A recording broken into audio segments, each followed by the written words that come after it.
is not what you know, it's what you can prove. You know how to cut to the core of me, Baxter. You're so wise. You're like a miniature Buddha, covered in hair. I want to become a guru so girls will like me. Then I will like myself. Now, before we do this, let's go over the ground rules. Rule number 1. No touching of the hair or face. Of course. And that's it! Now let's do this! Are you not entertained? Are you not entertained? Is this not why you are here? What's up, everybody, and welcome to episode 150 of the Golf Guru Show. I am your host, Jason Sutton, and I am the Guru, also the Director of Instruction at the beautiful Colleton River Club in Bluffton, South Carolina, where it is my mission to break down high performers in the teaching and coaching business in all fields of study, unpack and tease out what makes them great and successful. Make sure that you download this episode and hit that purple subscribe button so you don't miss out on future episodes that will be coming your way. All I ask is that you share this podcast on social and with other coaches and players that might benefit from the information. My guest on this episode is my good friend and Golf Guru podcast cult figure, Mr. Chris Trevino. This is the 4th time Chris has been on the show, and for good reason, because if you haven't listened to his first interview, which is episode 41, way back in the day, and all the other 2 are really, really good, and one was just a roundtable as we talk about, then you need to dig back into the archives and have a listen because it's one of the most downloaded shows to date. For those of you who are new to the pod and a little bit about my boy CT, he is a former tour player and probably the best player that didn't quite make it on the big tour, where he was just a couple shots short on several Q schools, but played a bunch of mini tour stuff, but still has a ton of game and is now a teaching professional from Reno, Nevada, where he owns and operates the leading golf academy in the area, the Trevino Golf Institute, where he works with a ton of really good juniors and some professionals and just teaches a ton of golf, just like all of us out there. Chris and I have been friends for some time, and it's been amazing to see and to be a part of his evolution into a top coach and a mentor to so many kids and players.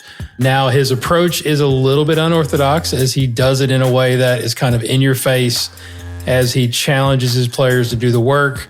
And I love his real world perspective, really from a player's perspective on player development, as you will understand in this combo. If you haven't heard his former interviews, go back and check them out and you'll get an understanding of what I'm talking about. I always learn something from CT and appreciate his passion for the game and what he brings to the business. As if you read between the lines, the swag and all the great stories, there's some real gold in his info. So I think you're going to really enjoy this one. We know each other so well that we purposely work without a net, with no agenda or specific topics. We just kind of let it roll, and it kind of comes through in this awesome conversation. So I hope you enjoy another epic combo.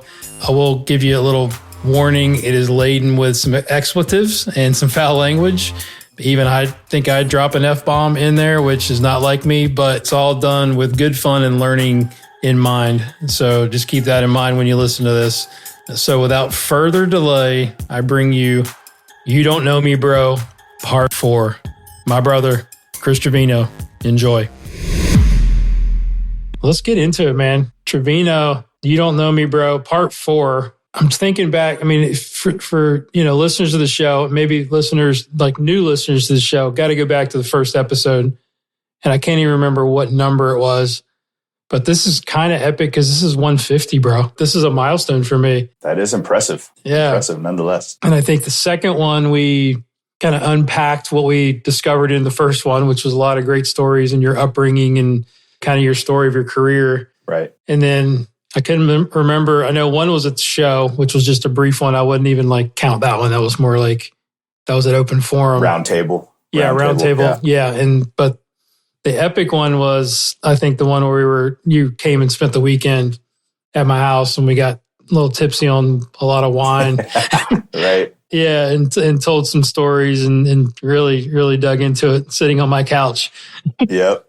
That was fun. So what's happening, man? It's been a minute since we caught up. We know we text a lot and occasionally do some phone calls, but like, what's new in your world? You know, as you know, man, raising kids and teaching golf lessons and trying to get better at what you do every day, you know, and trying to provide a better experience and try to affect people in more of a positive way, and finding every little available situation you can to give somebody a little gain here and a little gain there, and then trying to see like, well, how did that work and how can I make it work for somebody else, and blah, blah, blah, you know. Anything new at the academy? Like what's like, have you got new staff members? Like you got any new players you're working with? I mean, is the model changed at all? Yeah, I mean, I think we'll probably end up getting into some deep dive combos, you know, tonight about, and I would liken this to any of the teaching pros out there. It's just, I think we all struggle with the same, you know, things at the end of the day, which is, are we trying to lower handicaps, or are we trying to get a sexy swing on vid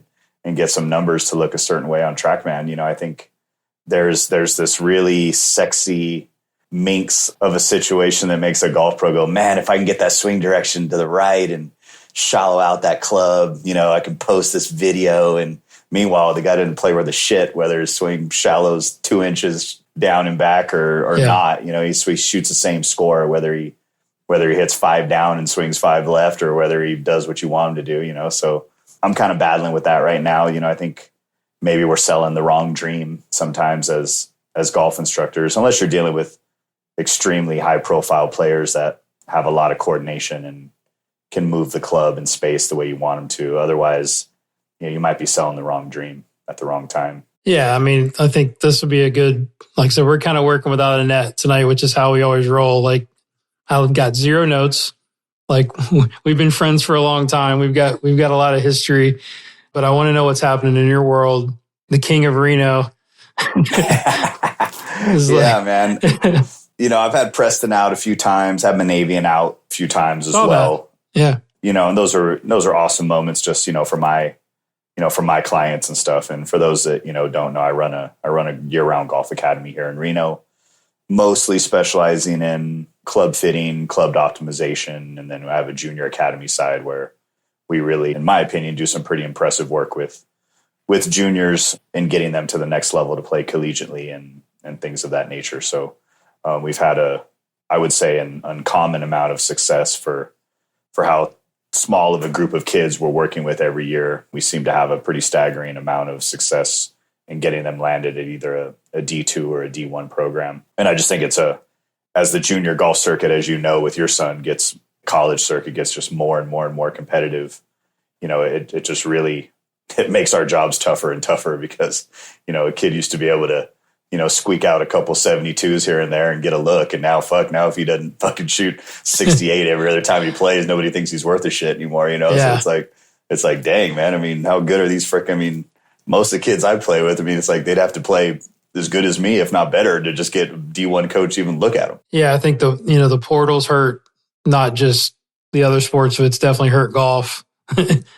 Ironic since my kid went in the portal and transferred, but I mean, it's shrinking the number of spots that coaches have on their team, right? So, I mean, yeah, that's something that people I don't think are thinking about because, you know, I've got a bunch of kids that are going through that recruitment process and they're like, man, I think you just got to keep casting a bigger net than you think you need. That's one of the advices that we kind of learned as me and Nick went through the process is like, just because you don't love that school right now, in the later stages, if you need it, sure. If you really want to play, you might need that lifeline because coaches are feeling their teams, even though I think the visit rules have helped, kids aren't committing as soon.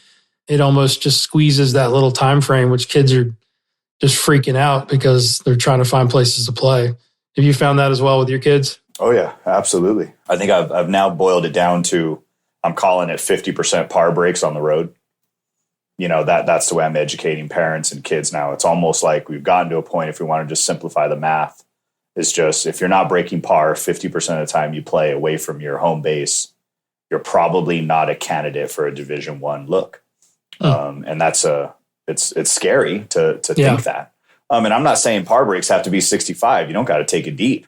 But, you shoot 70, 71 on the reg every other, third time you play, someone's going to want you, because that level of consistency and that level of scoring production has value. And it sucks because when you look online, a lot of my parents and these kids are like, well, I was looking up, Northwestern, and they're like 7 guy averages like 77. And I'm just going like, stop. That guy that averages 77 would wax your kid all over the fucking place. Like, stop. Like, but it's like what somebody looks like on paper. There's a high probability that, what they look like when they were a junior golfer per se, not a junior in college, but when they were a junior golfer, they were more than likely a world beater. You might not know what happened to them once they got into that program. They might have started searching for a swing fix or started doing some crazy shit. But, not every golfer just has this perfect maturing progress from junior golfer to collegiate golfer. A lot of them go in zigzag directions, from that time to before. Well, I think, and I tell this to my kids all the time too, is they don't realize the conditions and the difficulty the golf courses are set up at the college level, especially at the D1 level. And then where they're qualifying is much, much different as well, right? It's like, it's kind of like Corn Ferry to PGA Tour, only probably even a bigger gap. I mean, they're tucking pins. They're playing 7,500 yard golf courses in college.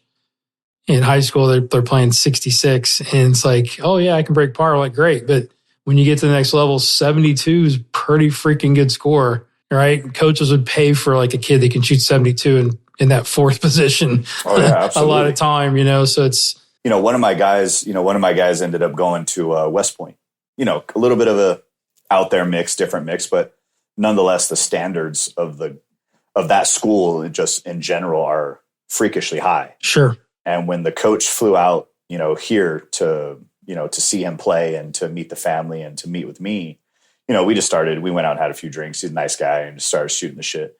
And because at that time, I had won 3 of the last 5 state championships with my high school teams, he was probing and going like, well, what are you doing? And, well, what are you doing? And I started walking him through like, some of my qualifying procedures.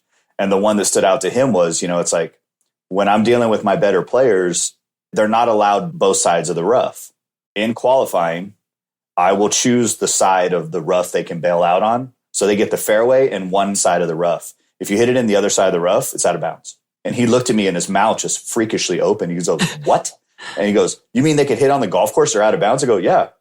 If it's a dog leg right and you shouldn't be in the right rough because you're shut out of the trees, I'm going to give you the fairway and I'm going to give you 100 million yards to the left, but you better not fucking hit it right. Because if you're someone who's dumb enough to hit it right on a dog leg right when you can't cover the corner, you're not the kind of guy that I want on this team. Now I realize, shots get away from players all the time, right? I mean, it's not a perfect game. But most of the kids at that level, it's not because the shot got away from them. It's because they weren't even thinking about the right thing to do. They were just trying to make a good swing. You know what I mean? They're trying to put their guru or their CT swing on it, their stock move, and they fucking healed it and shit. And next thing you know, the thing's bending into the right rough, but if they were thinking, hey, I'm going to nuke this thing in the left rough and I don't give a shit about the fairway on this hole. Those are the kind of players that I think are finding like unique avenues to score. And I just developed this group of little badasses is what they were, dude. They just were like totally fine with the weather being shitty, totally fine with the lies not being good, totally fine with taking a penalty stroke when you're 3 feet off the fairway and not bitching. They don't even come at me with the, bro, you don't get it, dude. It's like, no, shut the fuck up. I don't want to hear it. You're dog shit. Shut up. Right. And it's like, and it got to be this point where they took pride in doing the right thing at the right time when it came to their score. And as golf pros listening tonight, I know you guys sometimes scratch your head going, why am I having to convince you to do what's in the best interest of your score? Like, why the fuck am I having to convince you that that's a thing? Because when you go up in levels, it's not even a question. It's just, that's what you do. It's like, why does Tiger win at Torrey? Well, because he can block it to the right, essentially, as much as he wants to all day long. And he can still shoot 66. He doesn't have to hit it straight. He just can't hit it left on certain holes, right? But you give Tiger the ability to bail out on a particular part of the golf course. He doesn't give a shit about the rough. He can find a way to knife that club in there and get it to, float up into the air like none of us can. But he doesn't give a shit about those things. But if you give a guy that good the option to bail out somewhere, he's very rarely going to make a mistake. Smartest guy, to ever play, right? Aside from Jack Nicklaus, possibly. So, yeah, that's one of the things we talked about, I think, in our second episode, was how you got the most out of your players. And this kind of morphs into what you said originally, was swing technique versus being golf smart, right? Like raising their golf IQ. Yeah, raising their golf IQ. Any new games besides? I mean, that's I've already learned something in the first 5 minutes. Like that's cool, and I think constraints is important. Well, you taught me that game. I've been throwing this. I've been throwing the drive and 5 game. Yeah, at the 2 drives and 5. Yeah, love it. Shit, none of my players can hang with that game. You throw drive and 5 at them. You throw a worse ball at them. Yeah. It just brings to the forefront what you can do and what you can't do, and then that becomes my. So, like, I'll share a quick story. My stories. Yeah, let's go. So, I got the privilege of having this golf course a lot of times to myself, Wolf Run, in Reno, Nevada. It's a public track, but like after 4:00, it gets pretty dead. So I can have 12 kids on one hole, right? And we just go out on the back 9. Nobody's going to mess with us, right? And so we got a downhill 400-yard par 4, and I said, all right, here I'm going to set the stage. There's only 2 things that I demand of you on this hole. You have to hit it in the left rough, and you have to make a 5. So I'm letting him make a bogey. I go, I don't give 2 shits what you do to do it, but that's the standard that I'm making you meet on this hole, right? If I was doing this, I'd hit a 6-iron or a 7-iron in the left rough, because I can guarantee that that's going to happen, right? Then I would gouge 8 or 9 or 7-iron up to the front edge, chip the piece of shit up there between 8 and 10 feet, and 2-putt the fucker and look back at a guy like me and go, what's next, bitch? That was easy. Right? You would think it would be that easy. But if that's only somebody that's put their ego in the backseat and is doing the stuff that they know unequivocally that they can do, right? And so here I am with and these are my best players. These are kids that are 2 of them are getting ready to go off. They're going to play for Doc. 2 of my kids are playing for Doc now. Oh, wow. At Tennessee Southern. These are 2 kids that are going to be playing, D2 golf here, and everything else. And everyone's got hybrid. They got 3-wood. They got driver, right? Like the same club they'd be hitting on a regular hole, right? Yeah. And they're like trying to make it go in the left rough, but they don't want to hit it out of bounds because there's only about 40 feet of rough there before the fence line, right? But with 7-iron, I can like roast it down the fairway and hit like a 5-yard draw into the rough. It's like not a big deal, right? So like I got a guy that tops one. I got a guy that skanks one over the fence. I got guys that hit it dead nuts in the center of the fairway. And I am literally losing my shit, right? I'm looking around going, am I seriously surrounding myself with people that are this ignorant when it comes to golf, right? So after I think of the 11 kids that tried to hit it in the left rough on purpose, I think 2 of them succeeded, right? So I make them all run and go get their balls and bring them back to the tee, right? Some of which were 270 yards away, right? And now they're all huffing and puffing. And I had them sit down, get their water bottle because I don't want any of them to become dehydrated so they get to get a fucking email from the parent that I'm abusing them.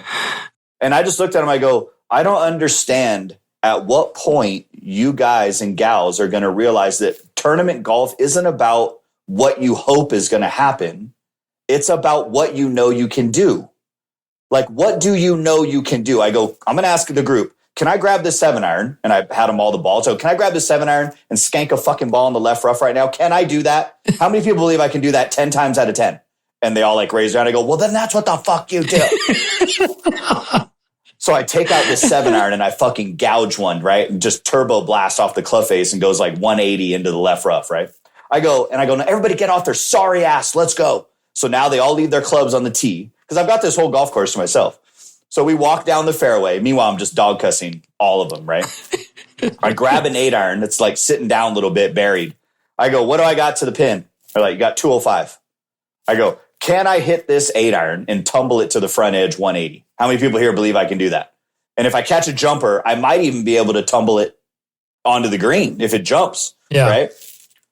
And so they all raise their hands. So I stab down on this 8-iron, right? Comes out kind of muffy, rolls up. I've got like 5 yards short of the front fringe, right? I've got about a 30-foot chip.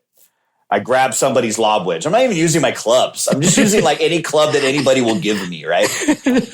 I grab the guy's lob wedge and go, how many people here think I can duff this ball within 10 feet of the pin, right? So I duff it up there. It goes like 6 feet. And then I leave it hanging on the lip and I make 5. I go, that is a tournament player. This is what somebody would do who's nervous, whose balls are in their throat, can barely breathe, and they need to get past this little checkpoint to relieve the stress or to get the tournament done with, right? Yeah. I go, what you're really trying to do here is just get a par putt and move on. You're not here to be a hero. If you're nervous, this is what's going to have to happen. And then just that alone set the tone for like the rest of the summer, because it became an environment in which I don't want to hear this in a perfect world. If my swing shallows and I get the center of mass in the right place, like I don't want to hear that shit. I want to hear what the fuck you can do when it's on the line, no questions asked, right? Yeah. And then that becomes kind of the vibe at my place is like, yeah, dude, I respect your talent. I respect your mechanics. I respect that you're ultimately on a journey to try to find a way to work the ball both ways and hit it solid. But when push comes to shove in a tournament, what the fuck are you going to do? Like, what are you really going to do? And if we're not preparing these kids to do, the thing that they have to be able to do, I just don't think we're sending the right message. What were the comments from the kids as you were going through this whole thing? Were they just completely quiet, or are they giving it to you back? They're just shaking that very rarely. A couple of them will get mouthy because I got some guys that can break par, they hit it and they swing fast. Some of them are going to say something. Oh yeah. And they're like, well, dude, you didn't say, bro, you didn't say. I was like, fuck you. I said, hit it in the rough and make a 5. I said, you're the dipshit that thinks he's supposed to hit it 300 yards in the left rough and then chip a ball 50 yards short of the green and then chip it on. I go, what the hell good would that do? Why would you even do that? That makes no sense at all. So it was one of those things where just creating riddles for them, right? Yeah. And then having them have to have the ability, because like basically I also do this other one, which is it's more of one of those strokes gained guy type deals, and I just said, like on a 450-yard hole, if I hit 5-iron off the tee, what am I basically saying to the world if I hit 5-iron off the tee, other than I have the yips with driver? Like, what am I saying? Well, what I'm saying is a birdie putt doesn't mean shit to me on this hole. That's what I'm saying, because I'm going to leave myself 230 in. And if I'm leaving myself 230 and I'm not even trying to stack it, I'm just barely trying to get it somewhere near the green, right? But if I'm basically hitting 5-iron off the tee, it means that I'm going to put stress on the third shot. The third shot is the shot I'm going to get cocky with, not the tee shot. If I'm trying to pump it 3 bills off the tee, well, that's going to either alleviate a lot of stress on my next shot, or it's going to put me in harm's way if I don't have my driver, sewn tight in terms of, face to path and everything else that's going on. So starting to ask them a riddle of, why are you hitting this club off the tee? And if you do choose to hit this club off the tee, what can you expect in return? So it's like, I think that was one of the biggest things where when I was competing, I would have preferred someone to overload my circuit board and then let me do the analysis of how much I can handle. But when somebody tells you over and over and over again that you have to just focus on the shot in front of you as if it's an individual entity and what you're about to do is not going to affect what you have to do next, I think you're lying to yourself.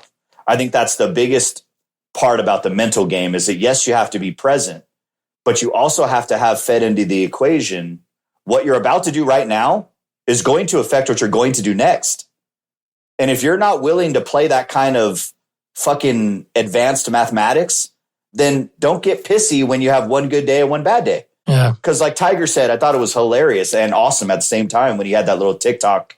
And he goes, some people are playing chess, some people are playing checkers, and some people are playing advanced chess, right? And what he really means is what I'm talking about. If I'm choosing to do this, it's not because I'm incapable of doing what you think I should do. I could fucking yak a 4-iron off the deck, 230 in the air, and hit it in the middle of the green if that's what I want to do.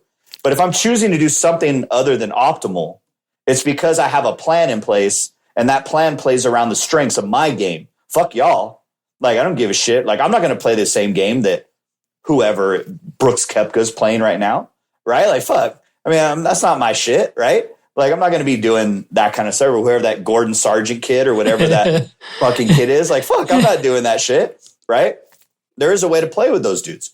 Right? Like you can shoot 67, and do it in a unique way that has you playing the right kind of chess for your game. And I kind of start introducing that advanced mathematics to my kids. And it's even before their ball striking is probably worthy of that conversation. But I'd rather their headspace be out in front of their ball striking, because their ball striking is going to be a life journey anyway, with how fast their body changes and their hormones and their strength levels. Like, for a kid at 14 is not going to hit the ball anywhere near like he's going to hit it at 17, 18. So we might as well get their head thinking right. I was being told to trust myself and hit the shot that was in front of me with no regard, quite frankly, to the shot I'm going to play next. Yeah. Because I was supposed to be in the moment and trusting the shot I was hitting. Are you using stats with your kids? Like, how much do you talk to them about that? Like strokes gained, like you're saying, how aware are they of where their strengths and weaknesses are based on their stats? Now, because I'll take stuff that I've done with you and with Caux, and with Decade and with Preston, I'm basically taking really, really, really good stuff mixed with what I know I face as a player at the highest level. And I'm just dummying it down to the things that I think are the most important. And that's what I make my kids keep stats on. You need to have your own Tiger 5. You know how Scott has his Tiger 5. You seen that? Like based on I need to figure out what that is. Based on your Hooters tour failures. Yep. your Chad Campbell beatdowns. We need to have the Trevino still 5 have markings of what to do, not to do. And mine would be probably no different than anybody else's top 10. But like, if you're not making putts inside 10 feet more than you miss, that's a problem. You got to figure out why. I don't give a shit if you make 51% of them, but you better make more than you miss on putts inside 10 feet, right? As a whole for the day, right? I need the par threes to be played at even par. I don't give a fuck how you do it. But the only way the easiest way to do it is to forget about the pin and hit the fucking ball in the middle of the green, which they can't do. It's like they're fucking incapable of doing that. They're sure as hell, none of them are capable of missing the ball on purpose on a 220-yard par three with 40 feet of green to work with and trusting that they can chip it within 6 feet. Like, that's another thing that I wouldn't give. Like, at this stage of the game, I just don't give a shit about hitting the green at 220 anymore. I did. I'll have to admit, when I was 25 years old, I thought I was a piece of shit if I missed the green from 220. And I had a great short game. Yeah. You know what I mean? Like, fuck. I was like, I didn't even need to put that much stress on myself, and I still did it, right? But I honestly didn't have somebody like me, and I didn't have modernized statistics telling me that I wasn't at a disadvantage by missing the green. I actually thought I was at a disadvantage because every time you turn on fucking SportsCenter, Tiger's hitting some fucking heroic shot in 2002, 2003, 2004. You think you're a fucking hack if you're not shooting 65 every other time you fucking play golf, right? It's like, oh, Tiger shot 62 again. Sick. Okay, well, fuck, I'm already dog shit. Just got waxed by Chad Campbell. Fucking nobody's even heard of the fucking redneck. And now I'm getting fucking waxed by his ass too.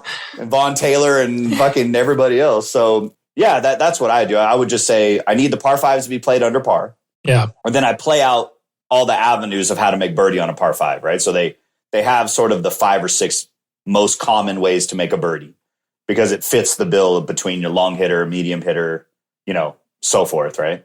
I would just say at all costs, my number one thing at all costs is protect the ball. So what's that mean exactly? Just no penalty shots? That means have the discipline. Because like most of us as golfers, and this will be another thing that makes all of the listeners smile out there, most of you motherfuckers know when it's going to be mapped. And don't try to fucking act like you don't know that this thing's going offline. Fuck you if you're lying, if you know it ain't going to be mapped. And most of us think that our job is to talk the bad guy out of us. There's that little voice inside you going, hey, motherfucker, this thing's going right. I'm going to tell you right now, this thing is not going to be good. And we're going, no, dude, it's fine. It's fine. Guru taught me this move. Little it's CTs on your shoulder. Yeah, little CT's going, hey, motherfucker, you don't want penalty stroke right now, bitch. So I basically break out that fucking driving iron, motherfucker, hit that bitch about 30 feet off the ground, or else I don't want to hear you bitching in the clubhouse. Oh, well, if I could have done this, and motherfucker, you could have. You could have, bitch. You chose not to. Fuck. That's your fault, motherfucker. You knew you were going to hit that shit in the OB. You knew it. So most of us, if we were being honest, we're over the ball and we don't feel good. We just don't fucking feel right. And we don't know why we don't feel right, because we felt pretty good on the last tee box. But there's something about the way the hole looks, where the wind's coming from. Hell, I'm going to admit this, and fuck, you know me, dude. Let's go. I didn't like the way my shadow looked on the ground sometimes. I got to be honest. I've heard that before from players. Sometimes I took it back, and the shadow made the backswing look like it was like janky burger fucking laid off and shit. And I was like, what the fuck? And I was like at the top of my swing going, oh, my swing's so fucked up. Knowing that my shit's normal, but it's like the shadow made my shit look bunk. And I was like, I can't hit a good shot with a shadow my way. You know what I mean? Like, what the fuck? I need some clouds or something, dude. But, it's like anything that causes a player to just take a step back and go, okay, I'm good. Like, for all of us that can play a little bit, and all of the advanced juniors and all the college players out there that coach are listening or they're listening, like, a bogey ain't going to fucking kill your round. It's not. Doubles and triples are hard to come back from. Yeah. No matter, not only just the momentum of whatever you had going just got destroyed, but just the fact that you knew you're a fucking punk ass bitch and you swung anyway. Like, just that is going to piss you off probably more, right? Than the fact that you actually hit it out.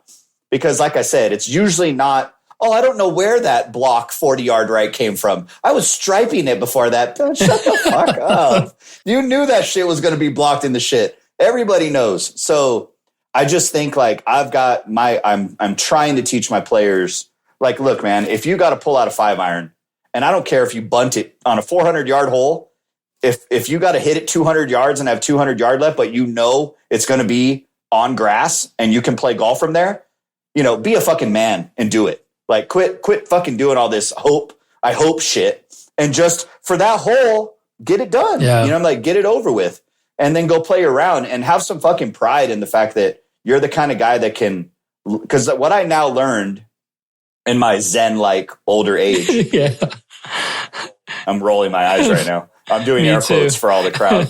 In my Zen-like older age, what I've now replaced that voice with is I now look at it as an internal guidance system. And I now look at that voice as someone that's telling me shit's about to not go good. And you got a choice. You can either listen to me or not listen to me. But, why shouldn't I listen to the internal voice that's going on, right? And I just don't fight it anymore. I used to think my job, to be mentally tough, I thought my job was to override the voice that was in my head. And the funny thing was, if most of us are being honest as decent players and coaches, the voice isn't there all day. So I'm not broken all day. I'm not fucked up all day. That motherfucker ain't talking to me when I'm hitting a little bunker shot or when I'm hitting a little chip. Occasionally. Yeah, little baby CT fucking chills most of the day, dude. But there's about 5-7 shots a day where baby CT's gonna come out and go, hey, motherfucker, I'm gonna need you to take a break for a second. Put that big stick away. Put your little winky back in your pants, and let's make our little fucking bogey, and let's go on about our way. Okay, you don't need to fucking flex on every single hole. You're getting old now. Your little 320 drives now, fucking 47 years old. Nobody gives a fuck. Okay, like, you ain't long anymore, right? They used to think you were deep because you could hit it 360, but now you're down to 320. Nobody thinks you're long anymore. Are you playing at all? As a matter of fact, dude, I've played a lot. I went to Scotland. Really? I did the bucket list. Yeah, so I went to Scotland in June. We played 8 rounds in 8 days. Like with some friends, or just like, who'd you? Yeah. Yeah. So with my old sponsors, actually, the guys that first backed me back in the day. One of them's a distant family member, kind of an uncle to me. He's not literally my uncle, but he's kind of an uncle to me. And him and his network of guys out of Nashville were my first investors.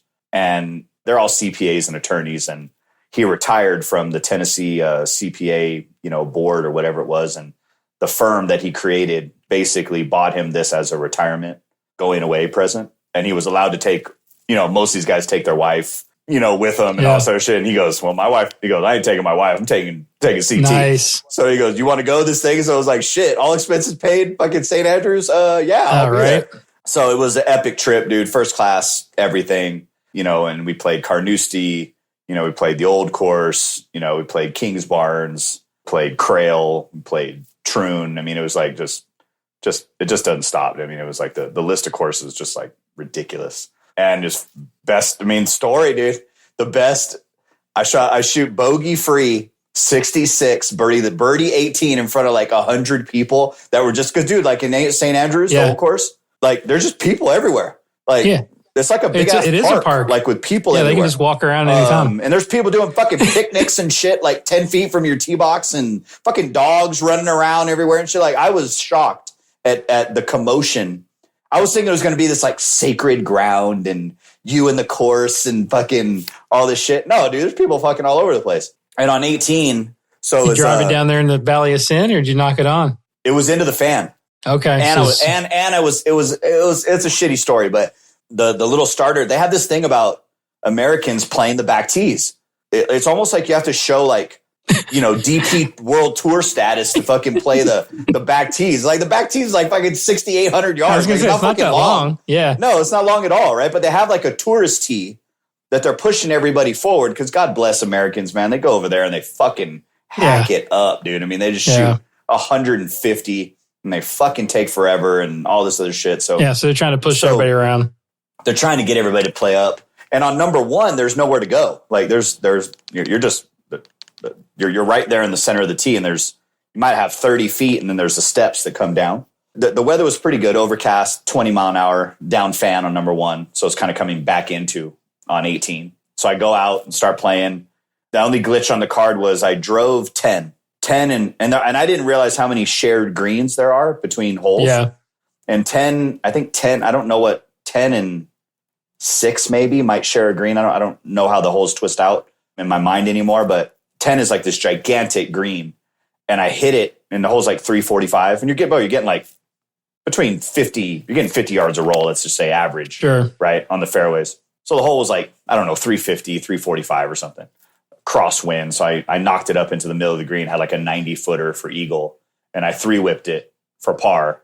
And I get on the 16th hole and we're waiting for the green to clear. And I've got this little 18-year-old caddy kid, and he's just like fucking freaking, like he's freaking out. I'm not really freaking out because I'm mostly shooting the shit with my boys, and I'm not really playing. This sounds fucking arrogant, but I'm not necessarily playing that great. But the holes are pretty short. Yeah. I'm driving it in play, and I've got really short irons into every hole. So it's like, I'm just knocking it in 2-putt, and the greens are running like 9s. Yeah, 8s, I was going to say 8s, right? Like maybe. They're not fast, right? So you don't have to really respect the speed. So I'm kind of just banging it. And I get on 16 and I'm in the fairway, and I've got like, I don't know, like a 80-yard wedge shot, right? And the caddy goes, "Can I say something?" And I went, "Sure." He's got like this hard, like English accent or Scottish accent. And he's playing golf. It's like, bro, all these like little caddy kids, like from over there, they play golf at all these obscure, like American D2, D3 schools. Right. And so he was going to play like in Iowa somewhere. He goes, "You've hit every green." And I went, "What?" And he goes, "You haven't made a bogey. You've hit every green in regulation. Never seen anybody hit every green at the old course." He goes, "Especially from the tips." And I went, wait. I go, "Okay, let's get something straight." Why would you say that? I go, "We're not going to say that. We're not going to talk about that anymore." He goes, "I'm sorry. I just had to say it." And I go, "Okay, well, here's the first lesson in becoming a good player, dickhead. When somebody's doing something good, or when you're doing something good, you don't talk about it until it's over." Yes, exactly. And he goes, "Oh, really? Stupid. I'm really sorry." And he was like, he's a sweet kid, right? But he's watching in his mind. In his mind, at this point, I'm 5 under, and in his mind, I haven't made a mistake. In my mind, I've made 7 mistakes already, right? Yeah. I didn't birdie this hole. I didn't birdie this hole. I had a wedge on this hole. Fucking 3-putted 10. I never 3-putt. What the fuck, right? And so I get on 17. I can't believe he says that. The tee box on 17 from the back tee, it is pretty pushed back. Like it's making you chew off more of the OB than you want. You got to hit it over the O, right? In hotel? Yeah, you got to hit it. You got to hit it pretty right, dude. Like that's way that's more the right line than, they always talk about on TV is hit it over the O. Yep. And I was not, I mean, God, at this point, I don't have a glitch on the card. Now I know I don't have a glitch on the card because Homeboy just talked about it. Yeah, right. And I'm going to feel like a total fucking douche if I just fucking neck one into the goddamn bar over there on the fucking right side, right? Yeah. And so I give it a little toe action, fucking hit like a little bullet pull job. And I'm in the left rough. And like I said, the wind's quartering back into us a little bit. It was another reason I didn't feel like challenging the right side. And I've got like 175 in, dude. Now the hole's like 470 or whatever, right? But I thought you said you had 80 yards. No, that's 16. I had 80 yards into 16. Okay, God. I'm like, and I hit the that's green. That's a freaking bomb if you have 80 yards in on 17. No, I had 170 in. I was going to say, that makes more sense. And I didn't hit it good, right? So I kind of fucking clanked it, right? And I was just trying to guide it into play somewhere. And I wasn't really swinging away. And so I fucking have to hit this like chippy runner 7, and the pin's way back left. Yeah, you got no chance. So you got to hit it over the right side of the green, right? Yep. So I hit this little bump and run, like little punchy hook, and it lands about 155 and chases up onto the green and almost rolls off the back, but stays on. You're 17 for 17. So now I'm 17 for 17. I got the 60-foot lagger. I lag it down to like 2 feet and I make it, right? Now here's the fucking world shit. Now they iced me again. I was iced on 16. Then I was iced for 15 minutes on 17 tee. With now him chirping in your ear. Now I'm fucking iced on 18 because there's 2 tees. The tourist tee is left of the bridge. And the tips are 30 yards back right of the bridge, almost even with the green on 17. Because like, dude, literally like I was only 40 feet from the pin on 17 hitting my tee ball. Wow. With where the tips are. And the tips are only 365 or whatever it is from that corner tee over there.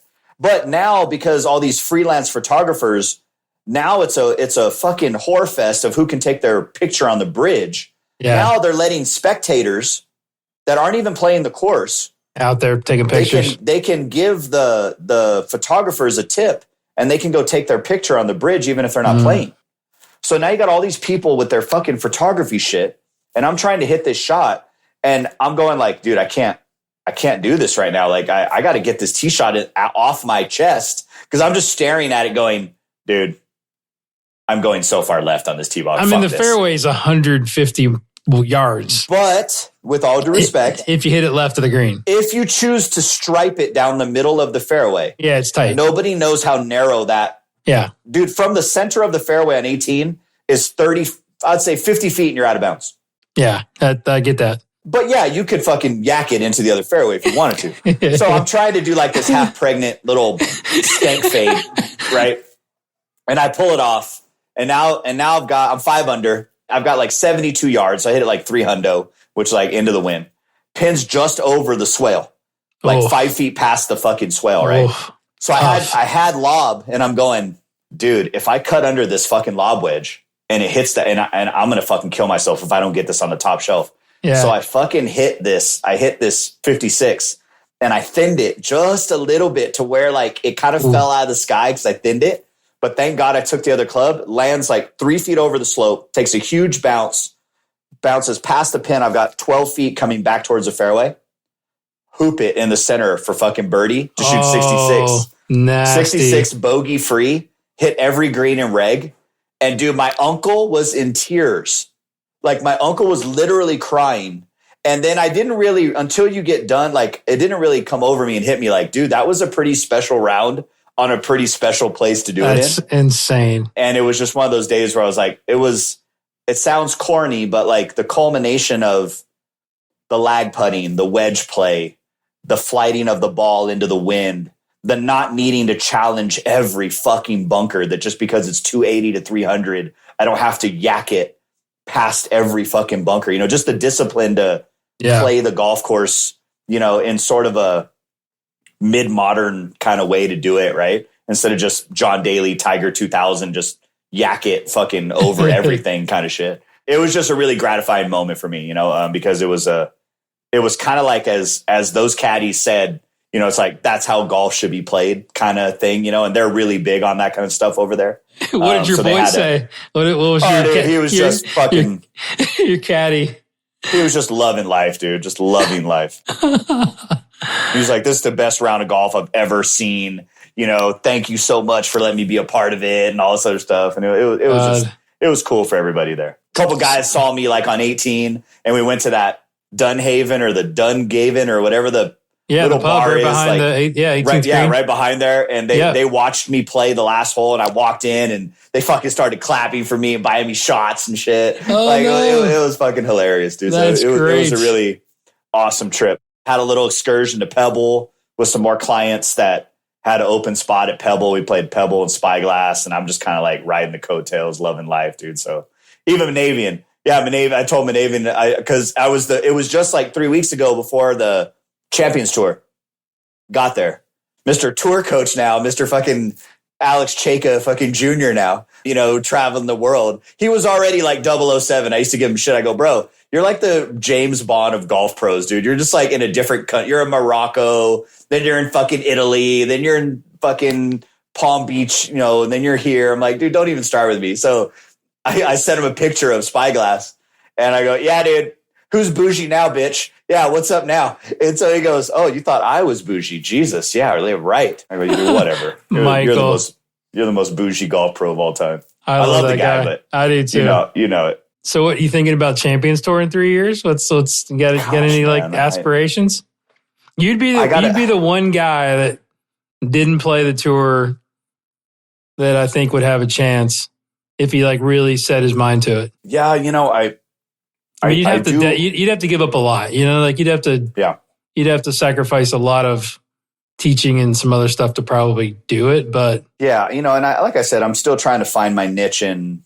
It's like, I guess in a perfect world, if, you know, and I know some of the golf pros out there, don't we all want this, but like, how can I work with 25 people a year, do a really good job for 25 people a year and a handful of kids that are dedicated and make the money that I need to make to support my family, right? Instead of whoring myself out to 250 people and always feeling like I'm not doing a good enough job and always feeling like I'm behind the eight ball and always feeling like I missed a text or I had to cancel an appointment and just being stretched thin, you know, all the way around. Like if I could get my world to, you know, exist in that fashion, I think I could probably pull something off because the kind of golf I've played this year, just the quality of the golf I've played this year for not practicing and never doing anything, it's just really, really high. The striking of the ball is really high. So, dude, we played Pebble from the U.S. Open tee with 3 yards of roll in the fairway. Super soft. Bro, number 9 at Pebble Beach is 552 yard par 4. I yak driver dog, yak it, like off the back, Greg Norman style, like back in the day, right? And I'm like puffing my chest out, like, what's up, right? Ball carries and plugs in the fairway. I got 256, and I like smash it 3 bills in the air, and the ball goes and sticks in the fairway. I'm like, oh, great, this is fun, dude. Oh yeah, I forgot. When they play the U.S. Open tee, they get 50 fucking yards of roll. That's nice. I'll take that.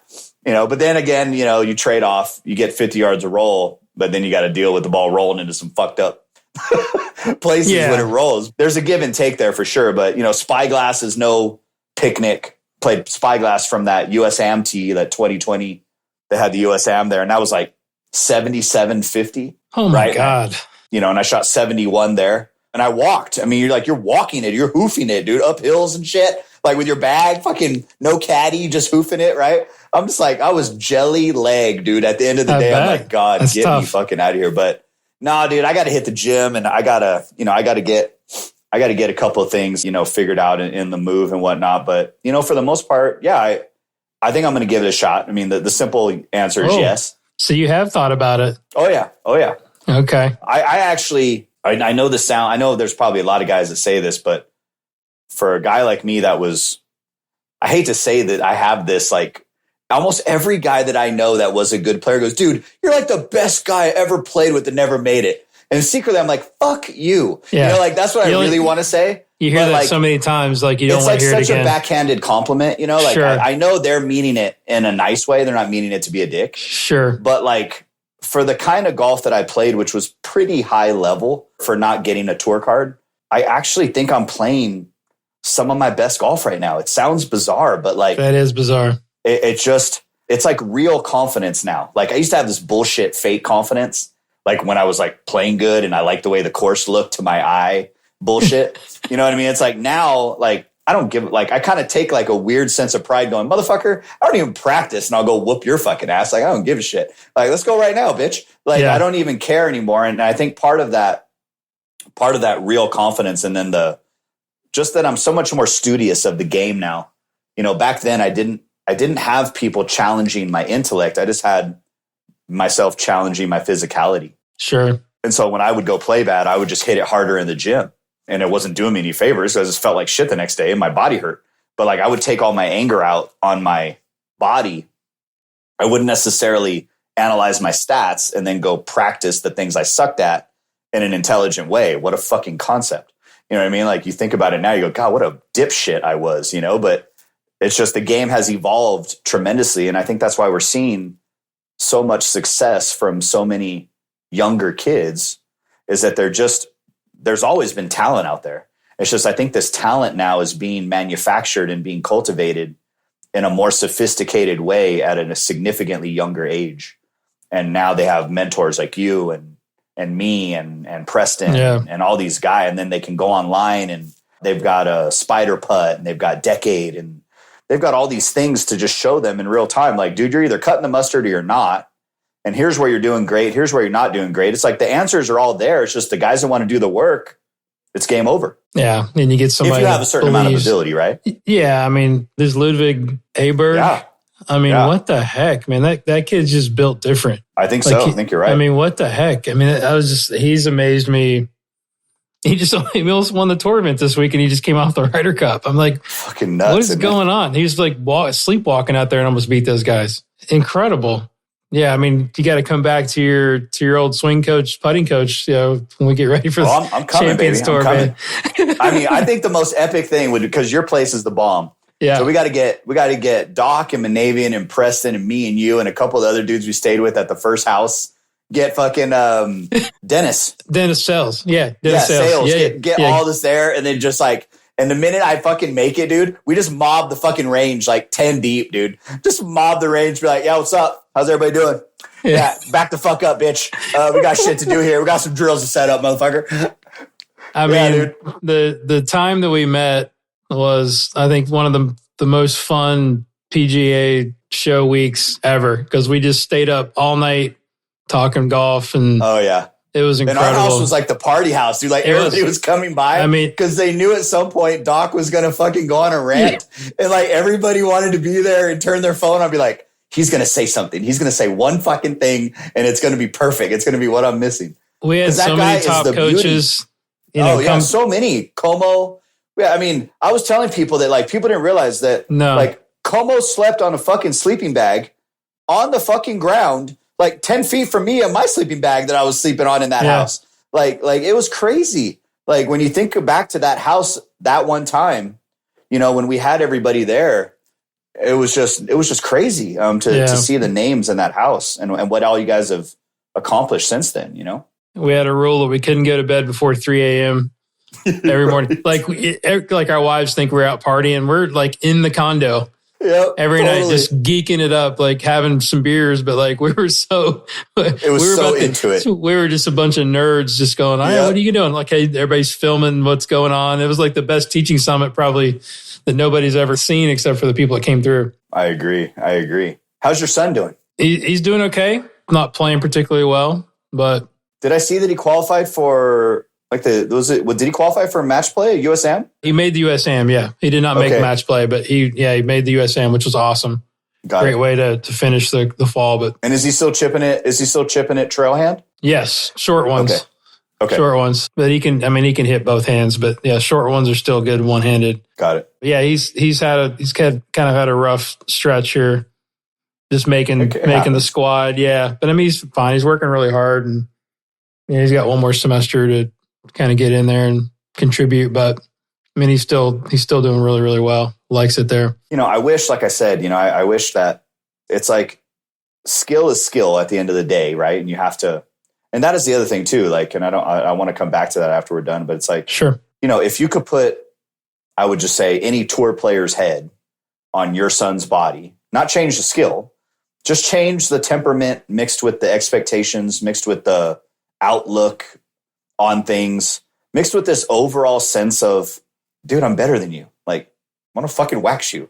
Like, I don't give a fuck what you shot in the last tournament. Like, just a little bit of that. It's incredible how far that goes, you know? And I think when you're young, somebody's wagger ranking, like, if I hear one more goddamn, oh, dude, he's like 78 on wagger. Fuck wagger and fuck him. Yeah. Like, my kids went to the USAM this year and they were watching the semifinal and the final. A couple of my students, right? And they were taking, dude, like, I don't know what happened, but like in the semis, they were letting people like literally on the fairway within like 10 feet of these dudes. I caught a couple of like, they were sending me video clips, a couple of these dudes, like I'm talking up close and personal, like in the middle of a round, you know? And I'm going like, how the fuck did you get this video? They're like, dude, there's no ropes. They're just letting people go. But like one of the dudes that was there, he had long hair, kind of a husky dude. Yeah, that's the kid from Ohio State. Good player, right? Yeah. But you know how I am with Violet. Fuck him, right? I'm like, bring his fucking ass here, right? And it's like my kids are going, dude, you don't understand. You don't understand. I go, no, I do understand, Dick. Okay, bring his fucking sorry ass here. I will wax him. I will fucking wax him. Now, he very well might whoop my ass. Okay, like I'm not saying he wouldn't. I'm not saying he's not deep sauce. I'm not saying he's not a great player. But in my mind, for better or for worse, which by the way, I'm allowed to create my own reality. So fuck every junior player out there who's intimidated by somebody's wagger ranking. Create your own reality and stop being a pussy. My son needs so much more of that. I mean, you got fucking skill, dog. If you're a fucking baller, you're a baller. Go fucking get it done and fuck him. Yeah. Right? Like, and that's what my guys were going, dude, you have no idea. I go, no, motherfucker, you have no idea, which is why you're not good, which is why you still fucking suck. Okay. And I would whoop your ass and his ass because in my mind, he's not going to beat me. And if he beat me, I would go, let's go again. Let's go. You're like, fuck you. You're not going to beat me 2 times in a row. You know, and I do think that there's an element of that missing in our young kids because they look at these resumes of these kids that have accomplished something, and not to take away anything from a kid that's worked hard and has a great ranking point. Good for fucking you, right? But I don't believe in my heart of hearts that I still believe there's a lot of kids out there that could be playing golf at a higher level if they just had a little bit of a different headspace about them. And it's sad that it takes 45 years or greater on earth to get to a point where you're just comfortable in your own skin saying, you might be good, but I'm pretty fucking good too, motherfucker. Let's go. Let's see who's got it today. Yeah. Right? Like that's it. Like it has nothing to do with disrespecting him. It just has to do with making me the hero in my own story. I'm allowed to be the hero in my own story, motherfucker. He doesn't have to be the hero in my story, right? Yeah. But these kids, they over glorify what a person did last year, what a person did last month. You know, like I'm not going to name names, but I had a kid who got a scholarship, D1, because of shit he did when he was 13, 14, and 15 years old. The kid didn't break a fucking egg past his sophomore year, but because he was a badass when he was 13, that shit carried all the way until and thank God for him because it saved his parents a bunch of money and he didn't have to pay for school, right? But he was a shadow of the player he was when he was 13 years old, right? So the ranking system is flawed. Like, what the fuck is a kid at 13 years old? Why are those points counting against what he does when he's 17 years old? Like, that doesn't make any. Those things should be like, refresh, bitch, refresh. Like, if you're good, do it again, motherfucker. If you're good, do it again, right? Like, I get it. Some parents don't want to hear that because they invested a lot of money in these tournaments since they were young kids. But like, if we're trying to get to the bottom of who the fuck is the bomb diggity come your senior year of high school, well, then press refresh, bitch, and let's fucking get some shit going. Let's see who's good. It's just my opinion. I just think there's a lot of kids that are getting left off the table because they don't have the financial means or they're putting so much goddamn pressure on themselves to shoot a good score because they know every damn round counts, you know, and they just can't get past it. Yeah, I mean, you'd almost take a kid that is close to being at that level skill-wise, but has that kind of mindset than a kid that has done a lot and then is soft, right? Would you think that would be fair? Oh, absolutely. Yeah. I'm not knocking the AJGA, right? Kind of, but not. I wish there was alternative tours that could compete with them. You got to do it. We're playing a rich man's game, and a lot of these little well, I don't know what's that Joe Rogan comment? Like, show me the son of a great man because you won't be able to find him. Or there's some kind of quote like, yeah, with every generation, like it's really hard to have a dad who was an incredibly great human being and then have the son be an incredibly great human being on top of it. And then his son be an incredibly great human being on top of it. Usually every generation, the kid gets shittier and shittier because the privileges that were extended to that kid made him not have to work as hard. Yeah. Right. So it's not even the kid's fault. He got born into a fantastic family whose dad's a fucking warrior, badass, whether it be in business or sports or whatever. And he never bestowed those attributes onto his kid. Right. It's like, show me the son of a great man and I'll show you something like, but Rogan has a comment that is pretty meaningful. But like most of these little rich kids, I mean, fuck, they're going to fold up shop every goddamn time, which is why every D1 college team is filled in the 4, 5, 6 spot with AJGA products. They're filled with them and they can rotate and they're all interchangeable. I hate to say it, but all their booty holes pucker up the minute they get to 3 under. They're looking for the clubhouse because they don't want to fuck it up. And they're not good enough to shoot any lower than that any fucking way. Right? So their booty holes all pucker up when they get to 3 under. You've seen them. You've coached them. I've coached them. Every fucking buddy listening has coached a fucking kid who gets to 3 under and starts glorifying what it's going to look like on the internet. To shoot 69. Yeah, it's like fucking worse. They shoot 71 because they limped it in and they got nervous. Right? It's like D1 teams are littered with these little pussies that every time they get to fucking 3 under and they make 5 birdies, they think they've fucking done something. It's like, bro, that's your fucking job, motherfucker. That's the only thing you do is play golf. Like, you can't make more birdies than that. You know, it's one of those kind of things where that's my take on junior golf. It's like, I wish I could give my kids this ability to believe in what they bring to the table is good enough. And if it's not good enough on that day, it doesn't mean you suck. It just means golf is hard. Wake yourself up the next morning and let's go show what we can do tomorrow. You know, it's like, I can't tell you, what was that guy's name on tour back in the day that was like notorious for shooting like 78, 61 or whatever the fuck that Jonathan something was his name. Remember he got caught flipping somebody off in the grandstands and they like outed him. I want to say his name was like Jonathan K or something like that. He was a tour player, little guy. And the motherfucker had like 7 or 8 tournaments where he shot 78 the first round and 62 or lower the next day. Wow. Pat Perez was notorious for that too. Oh yeah. Like the guy be hung over, not give a fuck, shoot 76, then like be so goddamn tired that he didn't want to go out partying. So the motherfucker would go to sleep after eating a cheeseburger. Fuck the gym. He would just go eat a cheeseburger, go to sleep, and make 13 birdies the next day and whoop your ass. Joel Damon in his early days. Yeah, unbelievable. Did you hear that story? What'd he do? I think he was it was Corn Ferry, and he had shot around and he thought he wasn't going to make the cut. There's no chance. Went out, partied till like 3 a.m. He like backed into the cut, got about 2 hours of sleep, came out hungover and shot 62.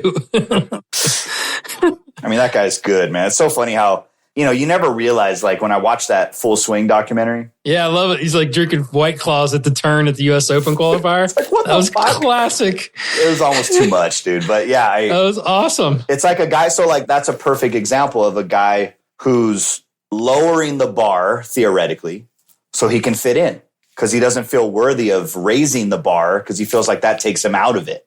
Now, how much of this is a psychological warfare with other people and himself, right? And how much is honestly he believes that, right? It's kind of like when they filmed Brooks behind the scenes. I couldn't believe Brooks sounded like a little bitch. He did. Yeah, in the documentary. That was bad. I couldn't believe it, whether they edited it wrong or whether he was actually, because you know how they can edit shit and make it seem like something is the way it is. But I could not believe for how Brooks portrays himself day in and day out that he would allow the final cut of this production to make himself look like he was somebody that, 1, might not ever went on tour again, and 2, how is he ever going to beat Scotty Scheffler? Like, that's what he was basically saying.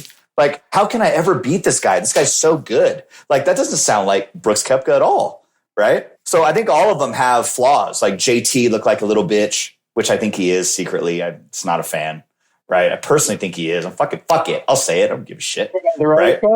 He's just a bitch. Like, he's just fuck it. Is he talented? Yeah, great. Sure. He's talented, right? But fuck him. He's a bitch. Like, that's just it, dude. I'm not a fan, dude. And I love Jordan, okay? And I love Jordan, but god damn it, man. Can somebody fucking get Jordan Spieth to put the fucking club face on the ball, please? Yeah, he played so bad. Like, oh my God. So bad. I could not believe The distance and offline discrepancy of what I was watching from the fairway with a 7-iron. Like 20 short and 20 right? Like what tour player in the world's missing their number by 20? Like I can see miss your number by 8, by 9, by 7. But like, dog, you don't miss your number by 20 and then have it be 20 yards offline to the right. Like that is a stone cold fucking whiff. That ain't even a fucking close to fucking clank strike. I don't get it. Now, I wasn't there. It's the Ryder Cup. I get it. There's lots of pressure. It's the magnitude of it all, right? I get it. But dude, for a guy that I look up to and I think is a fucking G, like I think Jordan Spieth's a fucking G. Yeah, like, so I good. fucking love the grit. I love the fucking short game grind. I love I kind of love that he like talks shit to himself, you know, because like when he misses one, he goes, God damn it, Jordan. Like he says it in a way like you're better than that. Yeah. You know what I mean? Like he doesn't whine and bitch. You know what I mean? He does talk a lot. I give him that. He does talk a lot. But yeah. But I'm pulling for the guy. For some reason, I'm pulling for the guy. I want him to do well, you know? But goddamn, can he hit some incredibly bad shots for how fucking world class of a player he is. And if anything, I was like telling my students, I'm like, dude, like, look at this motherfucker. This dude is top shelf. And like, I should be hitting for him. I should be going, Jordan, no, dude, let me take this one. I got it, bro. Because I can skank this bitch in the bunker and you can probably hole it. Okay, but from where you're about to hit this 7-iron, you're going to make a bogey, motherfucker. Okay, let me hit it. Let me hit this one. Did you hear the story about Keegan in the phone call? Speaking of the Netflix Full Swing. Oh my God. I'm not a like huge Keegan fan. I have nothing against him, but and honestly could have made a huge case for him being on the team. But he told this, I just saw it on TikTok, that he was on a podcast. He said Zach texted him and whoever else he was going to make the phone calls to, right? To the other 3 or 4 guys and said, I'm calling you guys tomorrow. So one, he's got to sleep on that, right? So he doesn't know the answer. He just knows he's going to get the answer tomorrow. Then Netflix contacts him that evening and says, hey, we're bringing a camera crew in to your house tomorrow to tape the phone call. So he's like, I let myself think that for 5 minutes that I was going to be on the team. Right. So we're going to apparently see him getting the news on the show. Ouch. I know, right? That's brutal. Very brutal. Very brutal. Well, let's go to this combo. This was one that has been percolating. Like another thing that I think about, right? So it's like one of these things, like what's the quintessential golf pro doing? They're going to take their hourly rate, possibly sell a bulk of lessons to give the guy a little bit of a break, right? And the guy's going to buy 10 lessons from you, right? Now you got 10 lessons to do what? Like, the fuck are you doing with this dude, right? Have you really talked it over with him? Is everybody's expectations really where they should be? Does the guy think he's just trying to build him a sexy swing, right? Or maybe has a particular flaw? And like, how many of these hours are you dedicating to the flaw? And how many of these hours are you dedicating to possibly his short game or his golf IQ or his overall or his equipment to get it in a better, it's like there's a lot of avenues you can go to get a gain here in 10 hours. Have you even stopped to think for a second, what are you going to do with these 10 hours? And does he know what you're doing with these 10 hours? Has it all been spelled out so that no one's pissed at the end of the day as to what the fuck is going on here? Yeah. And I'm guilty as hell. Are you asking me what I do? I would just say, like, I'm speaking to the guys listening out here in general, because I think we're all guilty of it. I think we're all guilty of, okay, guy's going to give me $1,500 for 10 hours, right? Like, what am I like? Okay, sweet. I know you have a wide open club face at the top. I know your low point sucks dick for money, right? And you have no power. You have no compression, right? And you swing 86 miles an hour with 7-iron, but the fucking thing falls out of the sky at 145. Right. And it's like, what the fuck? Right. And it's like, and so, because that's like 70% of the dudes that club people work with, right? We're not working with like fucking studs here. We're working with dudes that have a day job, got a wife up their ass, got a kid that takes too much of their money. Right.